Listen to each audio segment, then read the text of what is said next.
sekalian, kita melakukan penghormatan kepada Guru Agung kita, Buddha Gautama. Namo tassa bhagavato arahato sama sambuddhassa. Namo tassa bhagavato arahato sama sambuddhassa. Namo tassa bhagavato arahato sama sambuddhassa. Sebagian besar orang tidak menyadari bahwa dalam pertengkaran mereka dapat binasa. Bagi mereka yang menyadari akan kebenaran ini, akan segera mengakhiri semua pertengkaran. Terpujilah Sang Buddha, Namo Buddhaya. Ya, Satihotu, salam sejahtera untuk kita semua. Semoga para bapak dan ibu, saudara dan saudari sekalian, saat ini dalam kondisi yang sehat, damai dan bahagia. Sungguh merupakan kesempatan yang sangat baik sekali, terutama bagi saya, karena bisa berbagi dhamma kepada para bapak ibu dan saudara-saudari sekalian. Seperti yang Anda ketahui bahwasanya pada kesempatan ini Bante akan menyampaikan topik dhamma, yaitu tentang sikap bersahabat. Sikap bersahabat ini amat sangatlah penting. Dan sikap bersahabat akan sulit untuk kita temukan ketika orang-orang di luar sana atau diri kita mengalami suatu masalah, konflik, percekcokan, dan lain sebagainya. Masalah-masalah sosial yang terjadi di antara kita di luar sana itu disebabkan oleh karena tidak memiliki atau tidak adanya sikap yang bersahabat. Nah, sehingga saat ini kita bisa melihat begitu banyak masalah yang terjadi, konflik sosial, pertengkaran, peperangan, sangat banyak sekali terjadi. Dan sekarang konflik ini tidak hanya terjadi secara fisik, tetapi juga di media sosial, melalui kata-kata, kalimat-kalimat yang dimuat di dalam media sosial itu juga bisa menjadi tanda bahwa di situ ada terjadi konflik, saling menghina, saling menghujat dan lain sebagainya. Tentunya ketika kita hidup dalam konflik, dalam masalah yang seperti itu, tidak ada yang namanya kenyamanan. Tidak ada yang namanya kedamaian di situ. Sungguh menyedihkan ketika kita hidup dalam pertengkaran, dalam konflik itu sendiri. Nah, Bapak Ibu dan saudara-saudari sekalian, bagi kita atau mereka yang menyadari dampak negatif dari masalah-masalah tersebut, seperti dalam syair Dhammapada yang tadi Bante kutip, bahwa sebagian besar orang tidak menyadari bahwa dalam pertengkaran mereka dapat binasa. Nah, sekarang kita bisa melihat bagaimana negara tertentu yang sampai saat ini masih dalam kondisi yang hubungan yang tidak baik, dan begitu banyak korban jiwa yang berjatuhan dari konflik yang terjadi. Namun Bapak, Ibu, dan saudara-saudari sekalian, bagi mereka yang menyadari akan kebenaran tersebut, bahwa tidak ada untungnya dari adanya konflik, maka mereka akan segera mengakhiri semua pertengkaran. Akan mengakhiri semua pertengkaran. Nah, Bapak, Ibu, dan saudara-saudari sekalian, Guru Agung kita Sang Buddha menyampaikan ya bahwa segala sesuatu yang terjadi tentu adanya suatu sebab. Ada hukum sebab dan akibat. Nah, dalam hal ini, apa kemudian penyebab dari suatu konflik? Secara umum dalam Dhamma dikatakan ada dua hal yang menjadi penyebabnya. Di dalam Anggutara Nikaya, ya, kelompok 2 atau Dukkha Nipata, konflik ini bisa terjadi karena yang pertama, karena adanya nafsu keinginan atau nafsu kesenangan indria. Lalu yang kedua, karena nafsu pada pandangan. Yang pertama, karena nafsu kesenangan indria. Kita semua memiliki panca indria yang tampak dari luar. Kita punya mata, kita punya telinga, punya hidung, dan lain sebagainya. Dari masing-masing indria kita ini memiliki objek. Nah, ketika salah satu dari indria kita ini bertemu dengan objek yang tidak menyenangkan, apa yang akan terjadi? Kecenderungan dari diri kita ini seringkali menolak. Karena adanya penolakan, kemudian ada kebencian, ada ketidaksukaan, ada muncul kemarahan dalam diri kita terhadap objek yang tidak sesuai dengan apa yang diinginkan oleh panca indera kita. Pada saat mata melihat objek yang tidak menyenangkan, muncul kebencian, muncul kemarahan. Pada saat mata bertemu dengan objek yang menyenangkan, kita menjadi terikat, muncul kesenangan, kita menjadi melekat. Pada saat apa yang dilekati ini mengalami perubahan, ya, misalnya saja, ya dalam sebuah hubungan misalnya, yang menjadi salah satu syarat Anda mencintai lawan jenis Anda, ya karena memiliki penampilan yang menarik. Karena yang perempuan memiliki paras yang cantik, yang laki-laki memiliki paras yang tampan. Nah, ketika Anda menyukai lawan jenis Anda karena disebabkan oleh syarat-syarat tersebut, karena ia tampan, karena ia menarik, karena ia cantik, muncul kesenangan dalam diri Anda, merasa bahagia, kemudian Anda menjadi melekat di situ. Pada saat lawan jenis Anda mengalami perubahan, ya, dari yang awalnya ia terlihat cantik, dari yang awalnya ia terlihat tampan, berubah menjadi tidak menarik, menjadi tidak tampan lagi, maka kesenangan yang muncul di awal itu akan lenyap, akan tergantikan oleh kemarahan, oleh kebencian, ketidaksukaan terhadap lawan jenis Anda. Ya. Nah, apalagi ya bagi yang sudah menjalani kehidupan rumah tangga misalnya. Kalau Anda mencintai, kalau Anda memilih lawan jenis Anda menjadi pasangan hidup karena adanya syarat-syarat tersebut, karena hanya sekadar dia cantik, dia tampan, pada saat pasangan hidup Anda tidak menarik, Anda menjadi benci, tidak suka.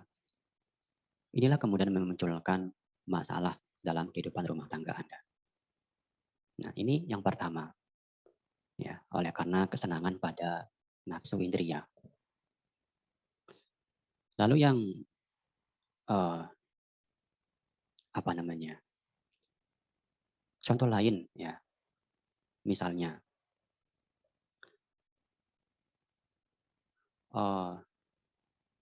dalam kehidupan bernegara, ya, suatu negara menyukai atau ingin bekerja sama dengan negara tertentu, ya, karena mereka berpikir bahwa negara tersebut memiliki apa yang mereka inginkan, ya, memiliki apa yang mereka inginkan. Namun ketika apa yang mereka inginkan ini sudah tidak bisa lagi ia peroleh, nah kemudian yang awalnya muncul persahabatan di antara negara tersebut akan berubah menjadi ya tidak suka, menjadi konflik antara negara ini bisa terjadi. Nah, ini karena nafsu kesenangan indriya. Lalu yang kedua karena nafsu pada pandangan. Nafsu pada pandangan ini ya, ini merupakan sikap dari pikiran kita. Kita memiliki konsep-konsep yang tertanam dalam pikiran kita. Nah, seringkali ketika terjadi ya perbedaan pendapat, ya, pada saat terjadi perbedaan pendapat antara diri kita dengan orang lain, dan pendapat orang lain ini tidak bisa kita terima, yang harus diterima pokoknya pandangan kita sendiri, ya, sama-sama tidak mau menerima pandangan orang lain, ya ini akan muncul perdebatan, muncul konflik, ya, percekcokan di situ. Maka kita bisa melihat di beberapa stasiun TV atau di YouTube, ya, ada yang menyelenggarakan atau membuat kegiatan diskusi, ya, di situ, menyampaikan pendapatnya masing-masing. Ketika pendapat mereka tidak sama, ya ini kemudian yang menyebabkan ya suasana diskusi itu ya menjadi ya kadang-kala menjadi kurang nyaman lagi, ya, terjadi atau mereka saling membenci satu dengan yang lain, ya, saling membenci satu dengan yang lain. Nah, dalam halnya berkaitan dengan sebuah atau keyakinan, ya, keyakinan di mana di Indonesia ini ya memiliki berbagai macam keyakinan. Dan bagi kita sendiri atau Bapak Ibu dan saudara-saudari sekalian meyakini ajaran Buddha, ya, Anda memiliki pandangan bahwa ajaran Buddha ini sesuai untuk saya, benar, dan Anda yakin terhadap ajaran tersebut. Nah, namun ketika Anda hanya sekedar cukup yakin saja, punya sada, tetapi kalau tidak didasari oleh kebijaksanaan, nah akan menjadi keyakinan yang membuta. Anda hanya menganggap ajaran Buddha saja yang mengajarkan kebaikan, dan yang lain ini salah. Nah, Anda tidak bisa menerima ajaran kebaikan dari keyakinan lain. Ini menjadi masalah, ya, yang berbahaya untuk kehidupan ya beragama itu sendiri. Jadi nafsu pada pandangan, perbedaan pendapat ini menjadi penyebab juga muncul suatu konflik, ya, masalah-masalah sosial. Nah, oleh karena itu Bapak Ibu dan saudara-saudari sekalian, untuk mengantisipasi, mencegah agar supaya tidak terjadi konflik, maka penting bagi kita untuk membangun atau memiliki sikap bersahabat. Sikap bersahabat. Dengan siapa kita membangun atau bersikap bersahabat? Yang pertama adalah kepada diri kita sendiri. Memiliki sikap bersahabat dengan diri sendiri. Lalu yang kedua, memiliki sikap bersahabat dengan makhluk lain. Yang ketiga, memiliki sikap bersahabat dengan lingkungan, ya, dengan lingkungan. Apa maksudnya Bapak Ibu dan saudara-saudari sekalian? Yang pertama kita harus memiliki sikap bersahabat kepada diri sendiri, dengan diri sendiri. Dalam hal ini adalah bagaimana kita itu mampu untuk menjaga pikiran kita, menjaga ucapan kita, dan menjaga perbuatan badan jasmani kita. Bersikap bersahabat dengan diri sendiri adalah mencintai diri sendiri, ramah dengan diri sendiri, menjaga ucapan kita, menjaga pikiran kita, dan tindakan badan jasmani kita. Maka suatu ketika, ya, ketika Raja Pasenadi setelah selesai meditasi ya dengan permaisurinya, terjadi diskusi di situ. Di dunia ini siapakah yang raja ya atau ratu paling cintai, yang sangat-sangat ratu cintai? Ratu menjawab bahwa dirinya sendirilah yang paling dia cintai. Ratu kemudian bertanya hal yang serupa. Di dunia ini siapakah yang paling sangat raja cintai? Raja pun juga memberikan jawaban yang sama. Ya, bahwa dirinya sendirilah yang paling dia cintai. Ya. Setelah kemudian terjadi diskusi ini, lalu mereka bertemu dengan Sang Buddha. Ya, ya karena seseorang, ya Sang Buddha, ya ketika bertemu Sang Buddha menceritakan diskusi yang terjadi, lalu Sang Buddha menyampaikan, karena seseorang mencintai dirinya sendiri, maka hendaknya ia menjaga pikiran, ucapan, dan perbuatan pada jasmaninya. Ya. Jadi penting, inilah cara kita mencintai diri kita sendiri.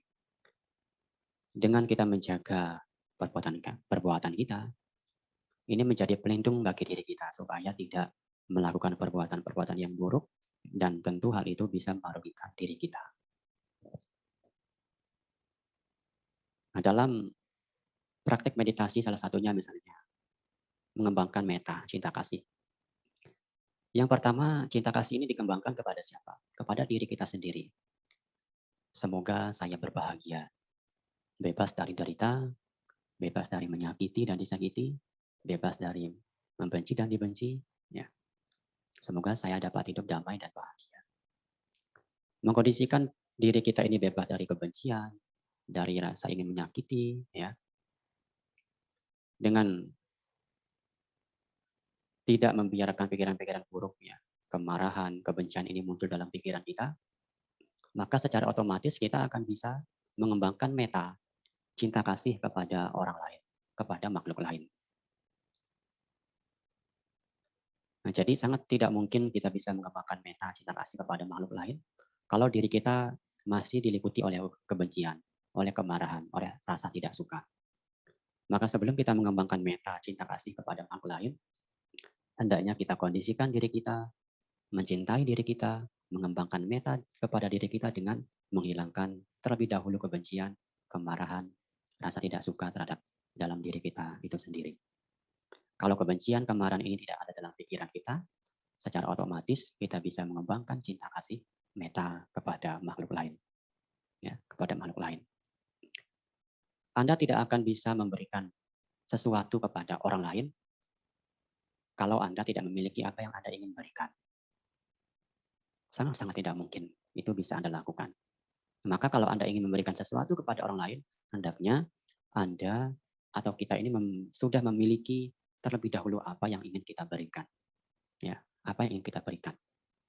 Maka ketika mengembangkan metta, kita harus memiliki cinta kasih tersebut dikembangkan dalam diri kita, menghilangkan kebencian, kemarahan. Setelah itu kita bisa mengembangkan metta, cinta kasih kepada orang lain. Jadi sikap bersahabatlah kepada diri sendiri terlebih dahulu. Dalam syair, salah satu syair Dhammapada dikatakan,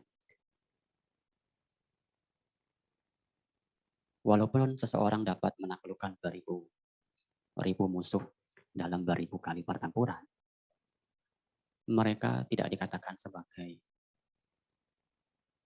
penakluk yang sejati. Tetapi mereka yang mampu menaklukkan dirinya sendiri, ya, dalam hal ini yang dimaksud adalah menaklukkan kebencian kita, kemarahan kita, ya, keserakahan kita, kebodohan batin kita, maka di situ dikatakan kita menjadi pemenang dan penakluk yang sejati. Menjadi penakluk yang sejati. Nah, jadi yang pertama, harus bersikap bersahabat dengan diri sendiri, dengan menghilangkan, dengan mencegah pikiran-pikiran buruk yang sudah muncul, lalu kita kembangkan pikiran-pikiran yang baik, yang belum muncul, ya, ini dikembangkan. Jadi penting untuk bersikap bersahabat dengan diri kita sendiri. Karena sikap kita kepada orang lain itu adalah dimulai dari diri kita sendiri. Dimulai dari diri kita sendiri. Ya, kalau dalam diri kita sendiri belum baik, tidak bersahabat dengan diri sendiri, bagaimana mungkin kita bisa bersikap bersahabat dengan orang lain? Tidak akan mungkin. Nah, setelah kita mampu bersikap bersahabat dengan diri sendiri, lalu yang kedua, berikutnya kita bisa bersikap bersahabat kepada orang lain, dengan orang lain. Ya. Dan pada dasarnya, semua makhluk ya ingin hidupnya damai, ingin hidupnya bahagia. Ingin hidupnya bahagia. Kita tidak ingin orang lain menyakiti diri kita. Ya. Lalu bagaimana caranya kita bersikap bersahabat dengan orang lain? Dalam Dhamma dikatakan ada 4 cara, yaitu dengan dana, ya, dengan atacarya, dana memberi, atacarya, atau piyawaca yang kedua, piyawaca memiliki ucapan yang menyenangkan, yang ketiga dengan atacarya melakukan hal-hal yang bermanfaat untuk orang lain. Yang kelima, yang keempat, samanatata, tidak sombong dan memiliki ketenangan batin. Nah, bersikap bersahabat dengan orang lain ini kepada siapa maksudnya? Nah, dalam hal ini ya kepada yang pertama kepada sanak keluarga, kepada orang tua. Bersikap baiklah kepada mereka, kepada orang tua. Orang tua kita memiliki jasa yang besar kepada kita, kepada anak-anaknya. Nah, dikatakan orang tua kita menjadi guru pertama, guru awal bagi anak-anaknya. Nah, sebelum kita ini, ya mereka mengarahkan kita untuk menempuh pendidikan di sekolah, kita pertama kali sudah orang tua kita ini menjadi guru kita yang pertama di rumah, mengajarkan kita berjalan, ya, makan, menggunakan pakaian, dan lain sebagainya. Hal-hal itu diajarkan oleh orang tua kita, kepada anak-anaknya. Kepada orang tua, kemudian berikutnya kepada tamu, bersikap bersahabat kepada tamu. Ketika ada orang yang bertamu ke rumah Anda, sambutlah dengan penuh keramahan, ya, dengan ya memberikan ya makanan dan minuman berdana kepada mereka, memiliki ucapan-ucapan yang menyenangkan ya kepada mereka. Nah, dengan demikian sikap bersahabat ini akan menjadi terbangun. Ya, hubungan Anda dengan orang yang bertamu ke rumah Anda ini menjadi baik, Bersikap bersahabat kepada tamu. Kemudian kepada karyawan, ya, kepada orang-orang yang bekerja di perusahaan Anda, yang bekerja di rumah Anda, ini juga harus diperlakukan dengan baik. Ya, diperlakukan dengan baik. Ketika mereka sakit, ya, sebagai seorang majikan, harus memperhatikan juga kesehatan mereka. Nah, karena mereka ini juga memiliki pengaruh dalam kehidupan Anda. Kalau tidak ada mereka, ya susah. Apalagi Anda memiliki begitu banyak kesibukan, kalau tidak ada yang membantu, tidak ada asisten rumah tangga, ya Anda akan menjadi kacau sendiri. Jadi penting Anda harus juga memperhatikan ya orang-orang yang bekerja dengan Anda. Lalu yang berikutnya adalah bersikap bersahabat itu kepada para leluhur keluarga yang meninggal. Adalah caranya yaitu dengan ya melakukan pelimpahan jasa, persembahan jasa kebajikan. Ini cara kita bersikap bersahabat kepada makhluk lain, dalam hal ini para leluhur kita, keluarga kita yang meninggal dunia. Berdana, berbagi jasa kebajikan kepada mereka. Ya, kepada mereka. Lalu kemudian berikutnya adalah kalau zaman dulu ketika zaman Sang Buddha, yaitu bersikap ya bersahabat dengan raja. Dalam hal ini, kalau zaman sekarang ya kepada pemerintah, berdana, apa? Membayar pajak. Ya, membayar pajak. Nah, oleh karena pajak yang Anda bayar ini ya juga untuk membangun, ya untuk mendukung kesejahteraan kehidupan masyarakat itu sendiri. Jadi harus bersikap bersahabat juga kepada raja atau pemerintah dengan membayar pajak. Nah, begitu. Nah, lalu kemudian ya yang berikutnya bersikap bersahabat dengan alam, dengan lingkungan. Nah, dalam Manggala Sutta dikatakan bertempat tinggal di tempat yang sesuai adalah berkah yang utama. Ya, berkah yang utama.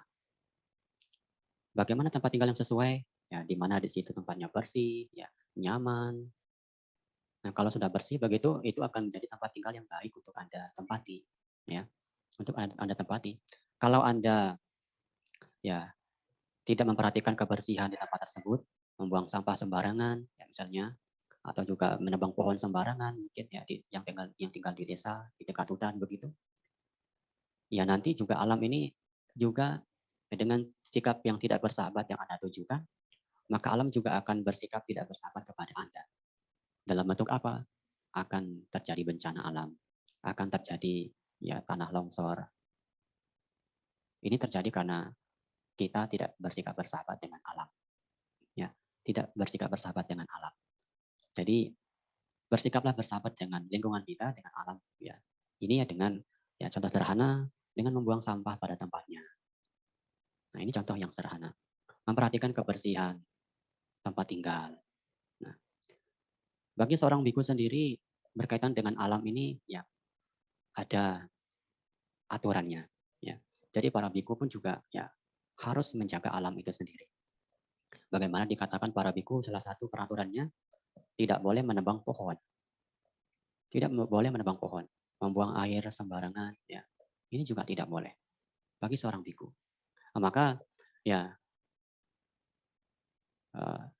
para biku ketika berpuasa begitu, ya pada saat musim hujan, yaitu alasannya ya supaya ya ketika para biku mengembara begitu, nah, saat musim hujan kan banyak makhluk-makhluk yang keluar mencari makanan.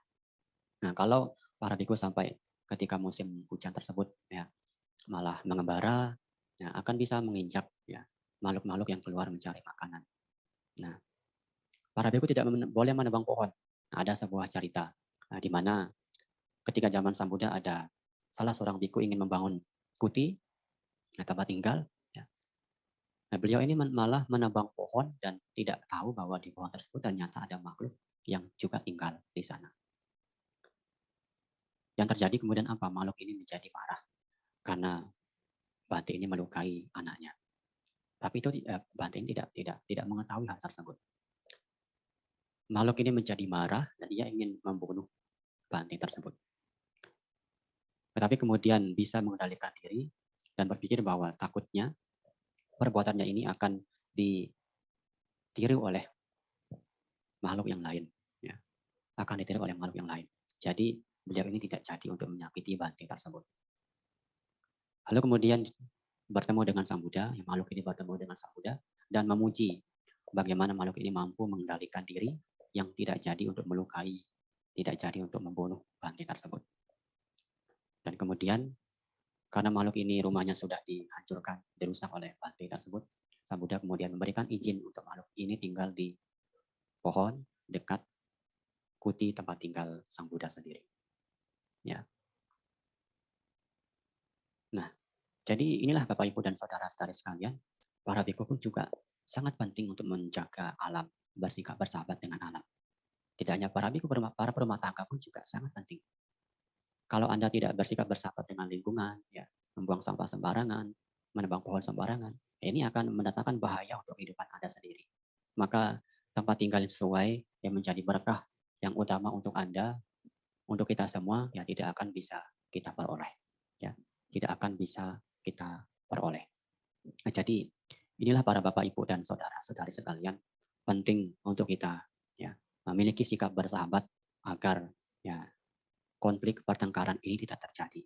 Bagaimana kita bersikap bersahabat adalah ya dengan yang pertama kita bersikap bersahabat dengan diri sendiri, menjaga ucapan kita, pikiran kita dan perbuatan badan jasmani kita. Ya. Lalu kemudian bersikap bersahabat dengan makhluk lain dengan praktek dana, ya berdana dengan piyawaca menjaga ucapan kita. Lalu ya kemudian atak carya melakukan hal-hal yang bermanfaat dan keempat samanatata dengan ya tidak sombong, dengan memiliki ketenangan batin. Ya. Lalu kita juga penting untuk bersikap bersahabat dengan lingkungan tempat tinggal kita, ya dengan tempat tinggal kita. Nah, Bapak Ibu dan saudara-saudari sekalian, ya saya kira ini yang mungkin dapat Bante sampaikan. Ya, semoga pesan damai ini dapat Bapak Ibu dan saudara-saudari pahami. Nah, semoga kita semua semakin maju dalam dhamma. Sabe sata bhavantu sukhitata. Semoga semua makhluk hidup berbahagia. Budaya, Bante, bagaimana cara yang sesuai untuk tetap menjaga pikiran yang baik terhadap orang yang sulit diajak bekerja sama dan bertoleransi. Orang ini selalu ingin menang sendiri sehingga sulit untuk dihadapi. Katakanlah saya mengatakan sesuatu yang tidak menyenangkan, aslinya saya tidak memiliki niat menyakiti orang ini. Hanya menunjukkan bahwa kekurangan dia ada di sebelah sini. Berikut solusi yang bisa ditempuh. Tetapi orang ini tidak menerima dan mengatakan saya tidak baik. Apakah saya patut dianggap bersalah karena hal ini? Karena jika tidak menyebarkan masalah beserta potensi solusi, saya terus yang tersakiti dan orang ini juga tidak sadar dan tidak mau belajar. Terima kasih. Ya, baik. Terima kasih atas pertanyaannya. Jadi inti dari pertanyaannya adalah ya bagaimana caranya supaya tidak memiliki atau melakukan keburukan ya ketika ia ingin menasihati orang lain ya karena apa yang dilakukan orang tersebut adalah hal yang salah begitu ya. Ya, ya memang pada dasarnya ya ya semua orang yang memiliki perbedaan ya dalam pandangan ya. Dan bagi kita yang atau Anda yang memiliki niat untuk ya ingin merubah orang tersebut ya agar mereka jangan sampai melakukan ya keburukan yang merugikan dirinya. Kalau kita benar-benar ingin melakukan hal tersebut dengan pengertian bahwa kita memiliki rasa kasihan kepada mereka, ya, maka lakukanlah hal itu, nasihatilah mereka dengan pengertian yang benar. Ya, dengan ucapan-ucapan yang menyenangkan, dengan ucapan-ucapan yang didasari oleh belas kasihan, oleh rasa ya cinta kasih, oleh rasa cinta kasih. Nah, kalau Anda ketika menasihati hal tersebut, orang tersebut dan pendapat Anda, nasihat Anda tidak diterima oleh mereka, kalau sampai muncul ya kemudian kebencian dalam diri kita, maka sesungguhnya ya kita ini belum ingin menasihati mereka dengan ikhlas, ya, dengan pengertian yang benar. Ya, jadi ya tentunya ya ada orang-orang yang tentu ya keras kepala, dinasihati tidak bisa, ya. Ya kita juga harus bisa menjaga diri kita, menjaga diri kita. Kalau kita memang ingin membantu mereka, menasihati mereka agar tidak melakukan keburukan, kita juga jangan sampai melupakan diri kita. Hanya karena mereka tidak bisa menerima pendapat kita, tidak bisa menerima nasihat kita, lalu kemudian kita malah menjadi rugi sendiri, ya, dengan apa namanya, dengan muncul kebencian, kemarahan, ya, dalam diri kita karena pendapat kita tidak diterima oleh mereka, ya kita akan menjadi rugi sendiri, ya menjadi rugi sendiri. Nah, jadi bagaimana kalau Anda ingin menasihati orang tersebut ya, agar tidak melakukan keburukan, ya maka lakukanlah hal itu dengan pengertian yang benar, dengan pikiran yang disertai oleh cinta kasih, oleh belas kasihan. Nah, dalam salah satu suta dikatakan Saraniya Kama Sutta, ya, memiliki ucapan yang disertai dengan cinta kasih, baik di depan ataupun di belakang mereka, ini akan mengarahkan atau membuahkan persatuan, saling mencintai, saling menghargai. Ketika orang tidak bisa menerima pendapat kita, mungkin saja cara kita ini ada yang salah. Ada cara kita yang keliru, yang kemudian menyebabkan pendapat kita tidak bisa diterima dan mereka tidak bisa berubah sikapnya menjadi lebih baik. Jadi sangat penting kita untuk mengintrospeksi diri juga. Ya. Maka di sini penting ya kita jangan selalu ya melihat orang lain, tetapi juga kita harus juga penting untuk melihat diri kita sendiri. Menasihati orang lain ya itu sangat penting, sangat baik sekali. Tetapi kita jangan sampai lupa dengan diri kita sendiri. Hanya karena pendapat kita tidak diterima oleh mereka, lalu kita justru malah menyakiti diri kita dengan mengembangkan pikiran benci, marah, tidak suka kepada kepada mereka, ya, tidak suka kepada mereka. Jadi lakukanlah hal itu dengan pengertian yang benar, dengan pikiran yang disertai dengan pikiran-pikiran yang dipenuhi oleh cinta kasih. Ya, memiliki ucapan yang cinta kasih baik di depan mereka ataupun di belakang mereka. Nah, ada kadang-kala orang apa namanya yang bersikap dengan kepura-puraan, bersikap baik di depan mereka, ya, tetapi ketika di belakang mereka, nah kita membicarakan keburukan mereka, keburukan orang lain, nah ini sangat tidak baik, ya, sangat tidak baik. Maka kalau sudah demikian, ya inilah yang akan menyebabkan ya perpecahan, percekcokan, masalah dalam hidup Anda. Anda akan bermasalah dengan orang yang apa namanya, yang Anda nasihati tersebut, ya, karena ya Anda melakukan hal itu ya dengan kepura-puraan, bersikap baik hanya di depan mereka, tetapi di belakang mereka Anda bersikap justru sebaliknya. Ya, saya kira ini mungkin jawaban yang dapat saya berikan. Ya, semoga dapat menjawab ya pertanyaan tersebut. Baik, pertanyaan berikutnya, Namo Buddhaya Bante, apakah sebuah keharusan bagi kami umat Buddhis untuk menikah dengan sesama Buddhis? Jika tidak, apakah terdapat aturan Buddhis yang mengatur tentang pernikahan berbeda keyakinan? Terima kasih, Sotiotu. Ya, baik.